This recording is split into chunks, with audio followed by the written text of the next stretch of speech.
हम इस वीडियो में कंटिन्यू कर रहे हैं क्लास 11th के चैप्टर 3 को, जिसका नाम वर्किंग विद फंक्शन है और ये वीडियो हमारा पार्ट 4 है।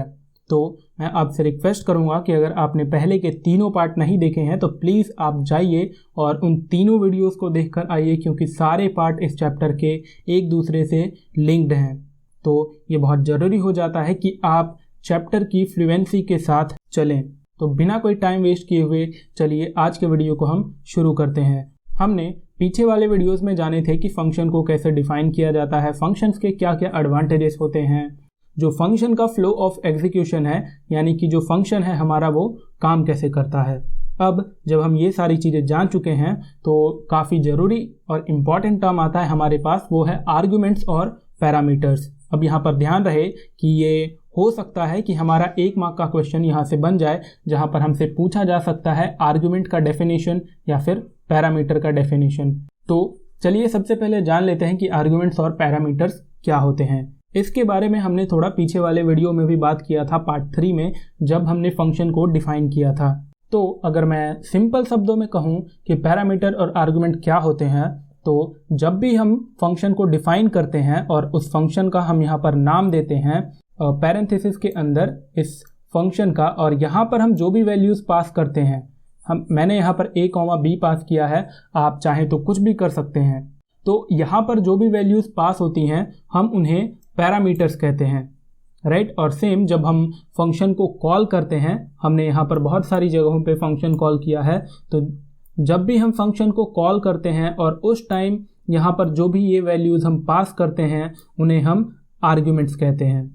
ओके, अब अगर हम बात करें इनके डेफिनेशन की, तो हमें डेफिनेशन कहता है कि values being passed through function call are called as arguments, यानी कि वो वैल्यूज़ जो कि फंक्शन कॉल में पास की जाती हैं हम उन्हें आर्ग्यूमेंट कहते हैं, या फिर एक्चुअल पैरामीटर्स या फिर एक्चुअल आर्ग्यूमेंट। तो ये दोनों नाम भी इतने इम्पॉर्टेंट नहीं हैं, आप चाहें तो इसे नहीं भी याद रख सकते, काम चल जाएगा, लेकिन फिर भी हमें ये देखा हुआ होना चाहिए। अब दूसरा है कि values being received in function definition are called as parameters, यानी कि वो वैल्यूज़ जो कि फंक्शन के हेडर में, यानी कि फंक्शन हेडर में जब हम फंक्शन को डिफाइन करते हैं तो उस टाइम जो हम वैल्यूज़ को पास करते हैं उन्हें हम पैरामीटर्स कहते हैं, या फिर फॉर्मल पैरामीटर्स कहते हैं, या फिर फॉर्मल आर्ग्यूमेंट्स कहते हैं। तो इसका मतलब अगर मैं इसको समराइज करूं तो हम ये कह सकते हैं कि arguments appear in function call statement and parameters appear in function header, right. तो मैंने यहाँ पर सारी चीज़ें आपको 3 तरीके से बता दी हैं कि आर्ग्यूमेंट्स और पैरामीटर्स क्या होते हैं। अब हमें यहाँ पर कुछ ज़रूरी चीज़ों को जानना होगा, जैसे कि arguments in Python can be of these value types. यहाँ पर ध्यान रहे ये वैल्यू टाइप्स हैं, डेटा टाइप्स नहीं। ओके, कौन कौन सी है वो? तो आर्ग्यूमेंट्स जो हैं वो पाइथन के अंदर लिटरल्स हो सकते हैं, वेरिएबल्स हो सकते हैं, या फिर एक्सप्रेशन हो सकते हैं। ध्यान रहे सिर्फ यही 3 वैल्यू टाइप्स हमारे पास पाइथन के अंदर जब हम आर्ग्यूमेंट्स को पास करते हैं तो हम इन्हीं 3 वैल्यू टाइप्स को यूज़ कर सकते हैं। But the parameters in Python have to be some names, in essence variables to hold incoming values। Arguments हमने बात किया था कि वो वैल्यूज़ जो कि फंक्शन कॉल में पास होती हैं, तो वहाँ पर हमारे पास फंक्शन कॉल में हम जो भी वैल्यूज़ को पास करते हैं वो लिटरल्स हो सकती हैं, वेरिएबल्स हो सकती हैं, एक्सप्रेशंस हो सकते हैं। लेकिन पैरामीटर्स, यानी कि जब हम फंक्शन को डिफाइन करते हैं तो फंक्शन हेडर में हमें सिर्फ वही वैल्यूज़ को डालनी है जो कि एक कंटेनर हो। कंटेनर का मतलब हमने पढ़ा था वेरिएबल, राइट। ये 11th क्लास में हमने पढ़ा था कि वेरिएबल्स जो हैं वो स्टोरेज कंटेनर्स होते हैं, तो हमें वहाँ पर वही वैल्यूज़ पास करनी है जो कि कुछ वैल्यूज़ को होल्ड कर सके। तो ये सारी इंपॉर्टेंट चीज़ें हैं, ये आपको ध्यान रखना है। वैसे ये एग्ज़ाम में पूछा नहीं जाएगा, लेकिन जब आप प्रोग्राम को लिखेंगे तो आपसे वहाँ पर गलती हो सकती है, लेकिन हमें इन चीज़ों को ध्यान में रखना है। जैसे कि अगर मैं यहाँ पर एक एग्जांपल देता हूँ, तो अब हम बात कर लेते हैं वैलिड फंक्शन कॉल्स की, यानी कि कौन कौन से ऐसे फंक्शन कॉल्स हैं जिनको हम वैलिड मान सकते हैं। तो उसके लिए मैं एक प्रोग्राम दिखाऊंगा आपको। यहाँ पर मैंने एक प्रोग्राम लिखा है डेफ मल्टीप्लाई a, b और print a into b। Simple हमने एक फंक्शन क्रिएट किया है और हमने यहाँ पर 2 पैरामीटर्स पास किए हैं। अब आगे से मैं भी पैरामीटर्स और आर्गुमेंट वर्ड ही यूज़ करूँगा, तो आपको ये चीज़ें वहाँ पर ध्यान रखनी है, कंफ्यूज नहीं होना। ओके, तो आपको हमेशा अब याद रखना है कि ये पैरामीटर्स होते हैं और यहाँ पर हमारे पास आर्ग्यूमेंट्स होते हैं। तो ये जो हमारा फंक्शन है ये बेसिकली 2 नंबर्स को ले रहा है और उन दोनों नंबर्स को मल्टीप्लाई करके प्रिंट कर रहा है। ये हमारा यहाँ पर जो फंक्शन था वो हमने ख़त्म कर दिया।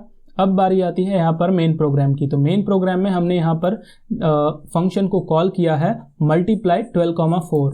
ये जो 12 और ये जो 4 हैं ये दोनों लिटरल्स हैं, राइट, जिसका मैंने यहाँ पर लिखा है।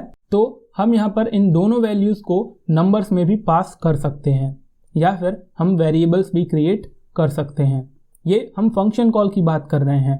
अब मैं यहाँ पर x की वैल्यू एक डिफाइन करता हूँ, x इक्वल्स टू 6, और फिर यहाँ पर इस फंक्शन को कॉल करूँगा और इसमें मैं वैल्यूज़ को पास कर रहा हूँ x और एक वैल्यू में पास कर रहा हूँ 5।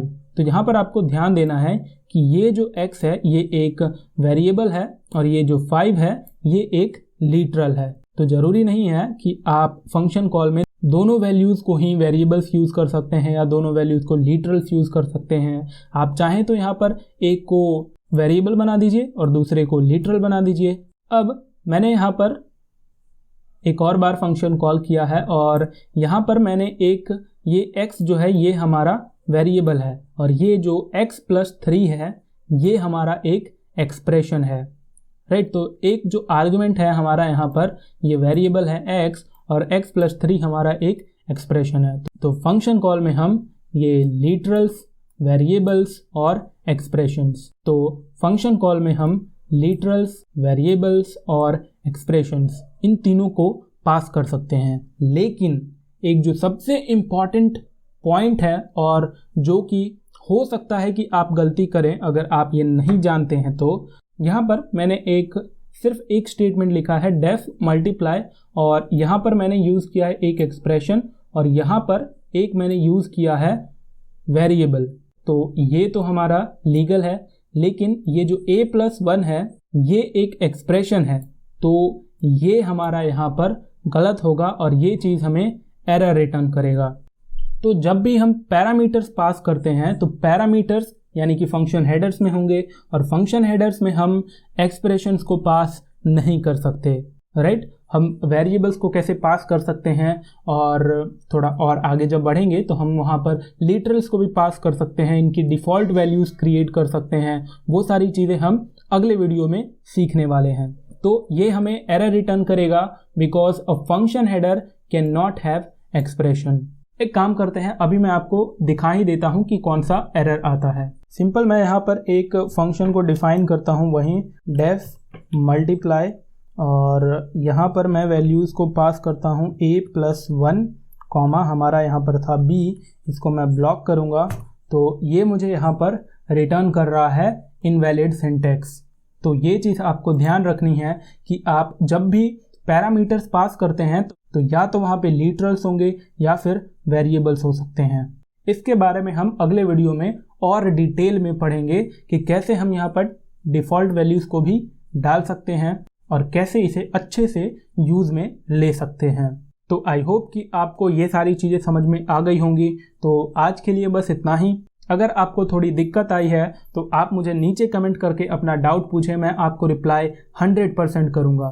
तो बस मिलते हैं वहीं उसी वीडियो में, तब तक के लिए गुड बाय।